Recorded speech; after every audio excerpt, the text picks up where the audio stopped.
friends. Hi. Hi, everybody. Hello, everybody. This is Sally on Camp Creek. Here to talk about a little bit of yarn. Yes, welcome to my living room. There's some glare back there. Sorry about that. I would move my camera, but if I will, it'll fall down again. And I've already tried 2 or 3 attempts at this, and nothing seems to be working. But we're going to go again, okay? So we're going to try again. Hi, Sally. I'm Sally. Sally from Camp Creek. I'm not a late bloomer. That's a joke. Anyway, I've been on here a while because I've been so busy. But I had some finished objects, or I had a finished object that didn't turn out, and I wanted to show you. It's not exactly a fail. I think I may have shown it before, but I didn't realize that I made the mouth wrong. The mouth is wrong, friends. My creeper has a mustache and not a big, open, scary mouth. Because I didn't do it right. I don't know. My little grandson, and when it was all over and all the ends were woven in and I had checked it and I thought, okay, it will survive the washing machine. Ain't nothing gonna take these blocks apart, my friend. I'm telling you. Brothers and sisters, let me say right now, these blocks are not coming apart. They might come apart at the middle, but they are not gonna come unseamed. Then I realized I messed up. I should have black blocks here and black blocks here. Anyway, it's not right. I didn't realize. In fact, it's so not right that I think I'll just start over, but I'll make bigger blocks because it's too small and it's mainstay, so it's scratchy and awful. I'm going to get some Barnett Pound of Love. I'm going to make this again, but I'm going to make 2 of them because my other grandson said, I really like that. He has a deep voice now. And so I'll have to make him one too. And he is like, this much taller than me, so this will not be big enough. So that's my plan. That's my fail. It's finished and it's not right. And it ain't coming apart. When I get the other one made, I may give this to Howard. Howard doesn't care if it's scratchy. Come here, Howard. Come here, Howard. Come here. Oh, he's napping. He's napping in a basket of yarn. Oh, there's Howard. Howard, say hello. Say hello. Say hello. I'm Howard. I'm very cute. If you chase chickens, they try to fly. They run. Don't they, Howard? Yes, they do. They do. Do you like chicken? You like chicken? He doesn't chase the goats. He's scared of them. But the chickens, oh, yes. And suspiciously, there's some little dig holes around my chicken pen and around my trailer house skirting. Which that might be Georgia, the big dog. But my suspicion is that it's the little weenie dog. Yes, he thinks there's something under the trailer and he needs to go out and catch it.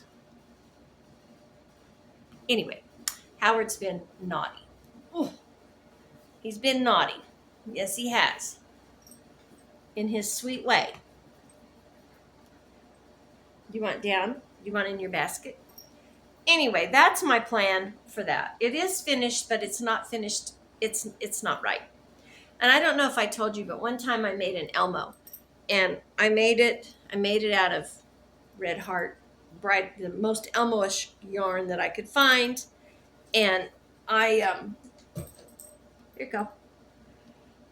I thought it was perfect. I didn't know much about Elmo at the time. I had one little grandson, and he liked Elmo. I got it all done, and I showed it to him, and he kind of went, well, my daughter went, it's scary. And I got to look and it was the scariest Elmo. Nobody liked Elmo. He was like Frankenstein Elmo. His head should have been more like this, but when I sewed it on more like this.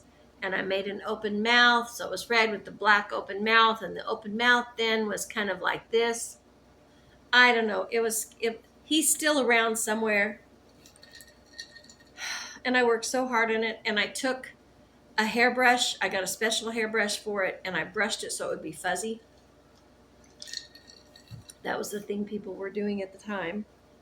Anyway, this blanket reminds me of that. It's just not quite right, and in so much as it makes it a little bit scary. Such is life. Anyway, so I did a little bit on my rose trellis, as you can see. The colors are pretty.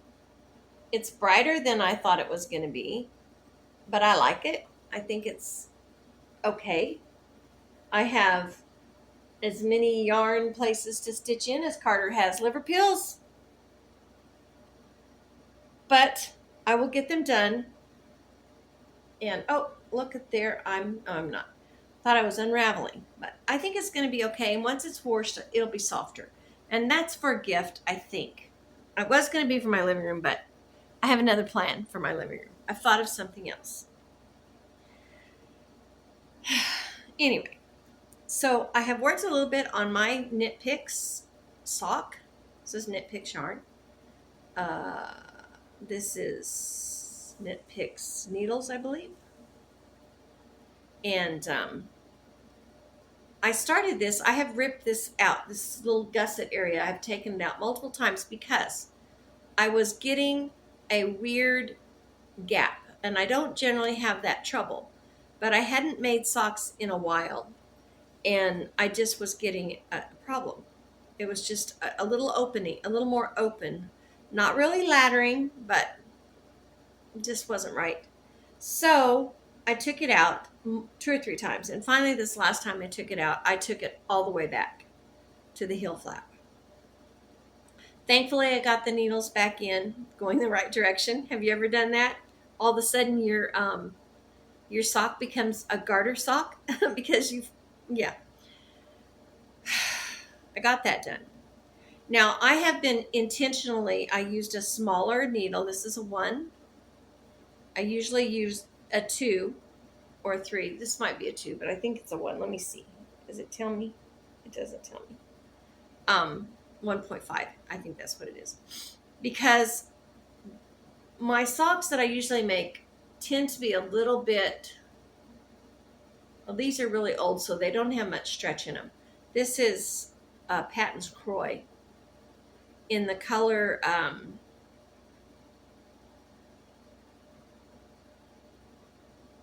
Camelot, I think.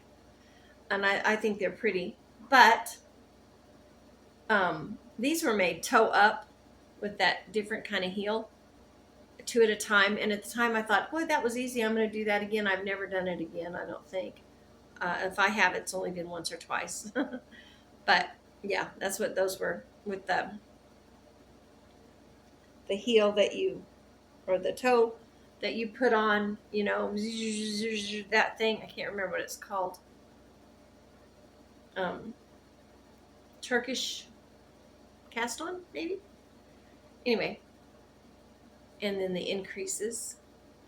But it's just a little loosey-goosey. It's just a little, so I wanted this to be a little tighter. Now, it probably won't fit me in the end, but maybe it will.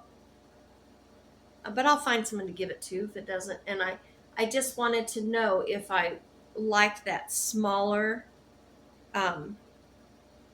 needle size better than like a 2 or a 3, which these are done in the recommended needle size. And I do like it better. I would like to go somewhere and take a class on better sock making. I would. I never have done any lace, and I would like to do lace on a sock. Never done it. I do have a pair somewhere that I need to finish that have cable, and they have, I believe they have cable that goes down and a cable on for the reinforcement, I think. And they're red and really pretty, and I need to get them out and work on them. They were actually for a friend of mine, but I ended up, I was making a pair of socks, I think, because she admired the yarn, and so I put that up and finished those for her. And that's been years ago, and I've never picked them up again, and I need to, because that yarn was a cotton sock yarn, I believe. Anyway, would be fun to take a class. This is a little wonky on the start of this because I was practicing. I was going to do a different heel design, and I forgot. And I did 1 row of it, and then I got distracted, and when I came back and picked it up, then I was done, and I was like, oh yeah, that's not right, that's why. So it's just a slip stitch heel. It's always what I do. But I want to do that bird's eye heel that, has that. Anyway. And I'm gonna. This has no reinforced heel. It's just, that other shape sock. So that's where I'm at on those socks. And they're probably a gift also. Now, this is Croy, Patton's Croy. And these are on double pointed needles. It's Crystal Palace needles. And I need to get these out. I need to finish this pair of socks really bad too. But they're dark and I have to be conscious of that and work on them when the lighting is good. Why do I have a magic marker in my sock thing? Huh, I wonder why. So yesterday we had an event, I guess. We took my grandkids, we went to a children's museum in Enid. We had an appointment that they had to go to. And so in between appointments, we had some time. So I took them there. And my son took me. And it was a lot of fun. And it was Leonardo's Children's Museum. They had been there before, but I had not been there before. But on the way there, as we were driving down the road, my senses started prickling up. I started getting a warm and fuzzy feeling, like, I don't know if you've ever been in Nothing Bundt Cakes store. When you walk in, you start to get this kind of euphoric, inhaling powdered sugar feeling. I don't know if that makes sense. I don't know, when you get to that place or it also happens at a particular Korean or Vietnamese, I think they're Vietnamese donut shop. They're Asian people. I don't know, they make the best donuts, this particular shop. The other ones we go to, you don't get this euphoric feeling, but that particular donut shop, that family, they're really good at donut making. And I say family because it's like mom, dad, and the kids. And they just make really good donuts. Anyway, what was I telling you? Oh, yeah, euphoria. You walk in that donut shop, you walk in that Nothing But Cakes, and you just start to, I don't know, it's the air, you're inhaling powdered sugar. You just get a glowing feeling, a joyous glowing feeling. Okay, so that's what a yarn shop will do too for you. That feeling. So we're going down the road and I'm feeling it. Good feeling. Am I by that donut shop? No, a donut shop's in another city. Is there Nothing But Cakes here? Oh no, that's in another place too. It was a yarn store. I was having a physical reaction to a yarn store. Yeah, I bought some yarn. I did. I said, my senses picked up and I'm like, one time, my sister and I, this is a true story. I'm not lying. We were coming back from a wedding we went to in California. It was total chaotic. Everything was chaotic about the whole event. I could write a book, let me tell you. But anyway, we're coming home. We got lost in the middle of the night. We're coming through Amarillo, coming home to Northwest Oklahoma where we live. And we didn't have a map. It was pre-Google, maps that tells you where to go.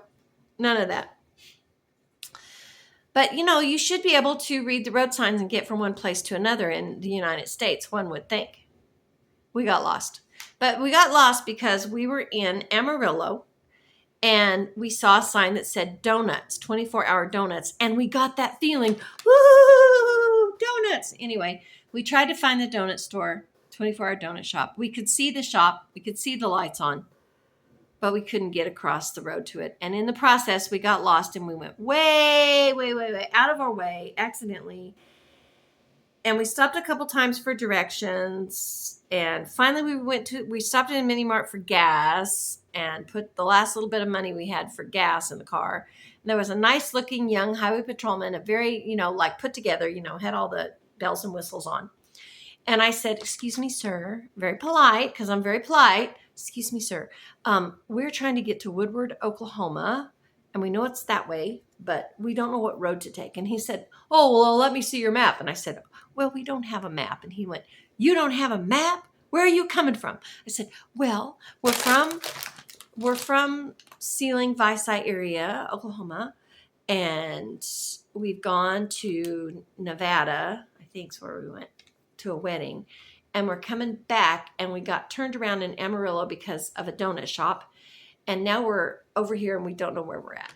And he said, you mean to tell me that you've gone on a trip that many miles and you do not have a map? I said, well, I can't read a map anyway. I just ask directions. He said, you go in that mini mart right now and you buy a map. And I said, yes, sir. And with the very last $20 I had, I went in that mini mart and I bought a map, which cost me $20. It was like $16.95. I mean, I come out of there with pennies. I took him the map and he showed us how to get home. And he was really good at explaining it, And that was a really good map. It'd probably be a $30, $40 map now with inflation such as it is. And I told my husband, and he said, he was right. You guys are crazy. Where's your map? He didn't sympathize with us at all, but that's okay.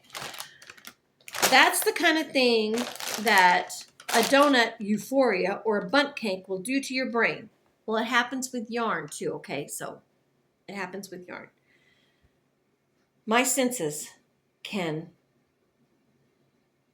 find a yarn store. So we're going down the road to this meeting we had to go to and to take the kids to this museum. And my brain was just directed to the south. I believe it was south. And there it was, right there in Enid, Oklahoma, a yarn store. I think it was called the Cozy Knitting Corner, something like that. And I went, oh.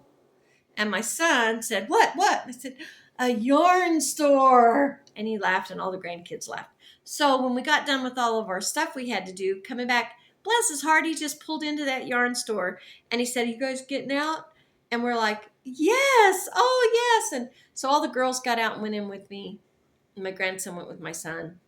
Where did he go to? A music store that was there. And then he came in the yarn store and he said, there was some $60 skeins of yarn in that store. And I said, oh, yeah, high-end yarn can be pricey. It was a nice store, though. They had all ranges of prices of things. Super nice. I wish I knew what that lady's name was. Really, really, really nice. I just love to be in the presence of crochet knitters, yarnies, whatever they are, yarny people. And they meet like once a week or something. I think, or she said maybe people come every day. I don't know. I was in euphoria. I was excited. I was feeling all the yarn and smelling all the yarn. It was great. I was telling the granddaughters, don't mix the yarn up. Don't touch. And it was fabulous. I bought some yarn. Only bought one skein. Had my son not been there, I might have bought more. Because, But I bought a skein because I said you can't go in a wonderful store like that with all the beautiful yarn and not buy something. You have to support your local yarn dealer. Didn't say drug dealer. I said your local yarn dealer. See, that's what it does to you. Your speech becomes slurred. Your face gets red. It's a thing. Anyway. I bought some yarn. I didn't even look at the price. Well, I knew it wasn't $60 because my other antennas would have gone up if it was. I still paid $30 for it, which is ridiculous. I know. But it was so nice. And they were so nice in there. And they just let the girls touch all the yarn. And I have 3 girls. And, so I bought some yarn. And I just fell in love with this color. Isn't that beautiful? It's called Hot Tamale. And it's silk, and I didn't think that was too bad for 80% merino, 20% silk, 100 grams. And I'm going to make myself a pair of socks out of this. I know it doesn't have nylon, but I've been told that the silk strengthens the merino. So we're going to give it a try. And look, she caked it for me, which is amazing because even though I have a yarn baller, I can't work it. I have 2 yarn ballers. One of them makes a little bitty cake and it's just not big enough. It's, I don't know, inadequate. The other one, my yarn keeps getting stuck in the bottom of it. It was my sister's, and I probably just need to throw it away. I don't know why I can't make it work. But I don't have a Swift, so without a Swift, your yarn caker baller thing is just kind of, it doesn't work as well. So she caked it for me. And it's called Hot Tamale. And like I said, it's 100 grams, 400 yards. Super silky, crazy, beautiful color. Emma's yarn. Hand dyed in Florida. Isn't that beautiful? It's so pretty. It does remind me of hot tamales. When you suck on hot tamales, they kind of, all the red sucks off and the inside is kind of yellow. All the sugar. Anyway, that was what I bought. And I'm very excited and happy about it. And I'm thrilled to make me a pair of socks out of it. It's just got a beautiful sheen. It's got such a nice twist. Very excited. But I'm going to put it in the bag until I get my pink socks done, because goodness gracious, I do not need to start another thing. Right? Right. I haven't worked on my slice of pie. I haven't worked on my Steve shawl, because I've not had daytime hours to do handwork. Daytime hours, that's when I have to work on the dark colors. So that's my excuse. But I have finished the green one, the green blanket, the creeper blanket. And I have worked on socks. And I have done a little bit on my granny squares. But let me tell you what happened. Howard laid on a bunch of my granny squares and he got them really muddy. So I put them in a garment bag, in a lingerie bag with the zipper, and I washed them and I put them in the dryer. And I've got to get them out and see how they withstood that. And then I'm going to have to do that to all the others before I put it together. Thank you, Howard. Thank you so much. But that's okay, because that's probably a good practice anyway, I don't know. Troubles and trials and tribulations. That's what I've been doing. Howard, what? He's biting me. Why are you biting me? Is there a reason to bite me? I don't know. Sometimes he does weird things. Like in the morning, he won't come out of his kennel. I leave the door open. He goes in his kennel. I leave the door open. The kennel mostly, it's one of those enclosed ones. And he likes it. He feels safe in there. So when the grandkids get to be too much for him, he goes to his kennel. And they know not to mess with him in there. And so at night when he's tired, he goes to his kennel. But then in the morning, he won't come out. And I need him to come out and go potty. And he won't do it. I have to send a grandkid in there to lay on the floor and pull him out of there because he doesn't like to wake up. But he wants you to do it, because when he does want to wake up, he will lay in there and go, "Burf, burf, burf," until you take him out. It's like he thinks I don't know if he's like spoiled or what, if he thinks he's not supposed to come out unless you dig him out. I don't know. I have no idea. He's about a third the size of the chickens, and today he was chasing them. And if I had a rooster, I wouldn't have that problem, would I? I would probably have a one-eyed dachshund. But he wouldn't be chasing the chickens because the rooster wouldn't allow it. But I don't have a rooster right now. Don't tell anyone I don't have a rooster right now. Because if the critters in the neighborhood find out that the mean rooster's gone, they will come and have chicken dinner. Anyway. So that's what I've been doing. I'm excited that the air is cooling off and it's getting more fall-like now that it's October 2nd. And I actually got to wear my coat of many colors shawl to church last couple weeks ago because it rained and it was cool. I was excited about that. We're looking forward to the cooler weather. Yes, we are. And we're hoping and praying for some rain. And we're praying for those people that were devastated by that hurricane. And we're praying for all the nations that are under siege right now. We're praying for the peace of Jerusalem. And we're praying that all of the displaced people of any origin, background, religion, nation, wherever they are, that they would be blessed and they would sleep in peace, and that that they would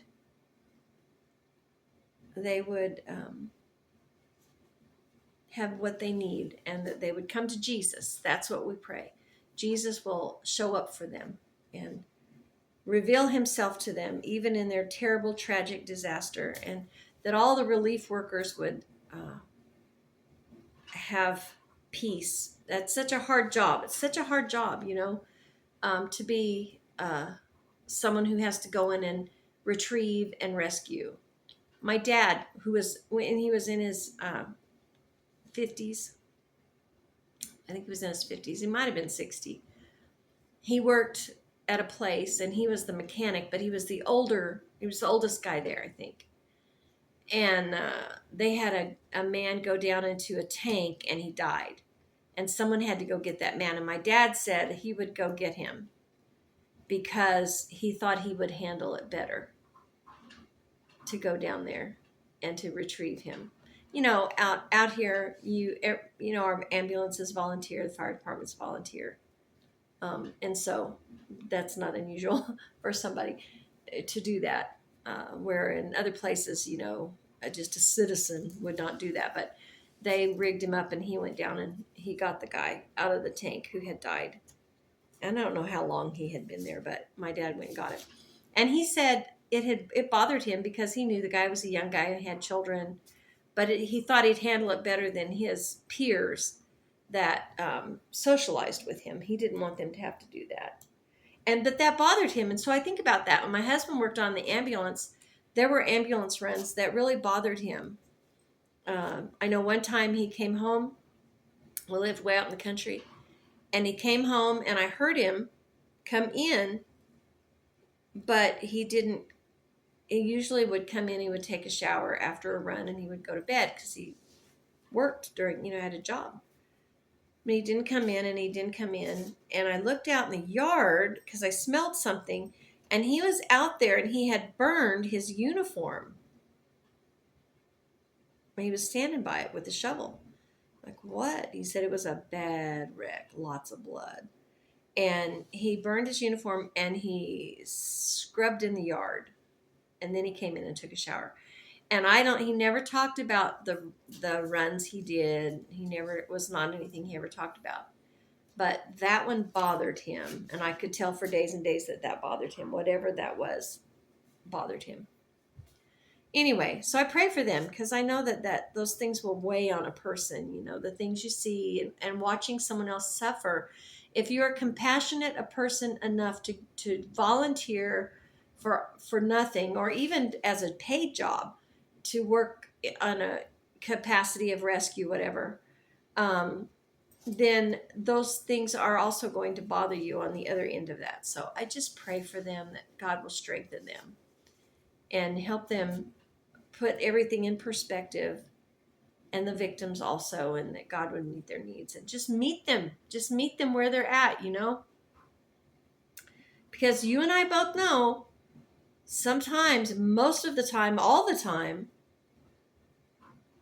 the Lord will show up to meet you in your hour of greatest need. He will show up. And if you think he didn't show up and you think he's not there, then you have your fingers in your ears and your hands over your eyes, because he is there. You just need to listen and see him. At least that's been my experience. What do I know? Anyway, that's what we did. That's where I'm at. That's what I'm up to. Trying to keep my house clean. Trying to keep everybody dressed and keep everyone's hair combed. That is the biggest job. And trying to keep Howard from killing the chickens. chasing the goats and the cows and the horse. Isn't that right, Howard? Yeah. And we're just puttering along. So that's all. I'm going to get off of here and continue my pink sock so that I can start my hot tamale sock. We'll see how this holds up. I'm not really very hard on my socks, so I think I can handle it. And I have made socks without nylon in them before, but they were gifts. So this will be the first pair for me. Anyway, see you all. Everyone, stay sweet. Stay sweet. And keep on stitching. Bye.